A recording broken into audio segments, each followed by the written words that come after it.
Halos 7 milyong pisong halaga ng umano'y shabu ang natagpuang palutang-lutang sa dagat na sakop ng Pagudpud, Ilocos Norte.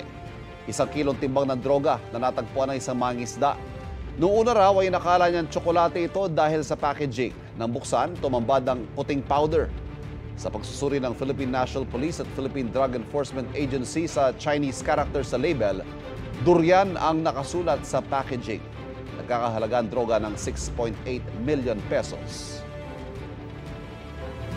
Sa Claveria, Cagayan, 50 pakete na may laman ding umanong shabu ang natagpuang palutang-lutang sa dagat na sakop ng Barangay Centro 6. Ayon sa PIDEA, nakita yan ng 2 mangingisda at saka inireport sa pulisya. Mahigit 45 kilo ang bigat nito at tinatayang nasa mahigit 300 milyong piso ang halaga. Sasailalim din ito sa pagsusuri.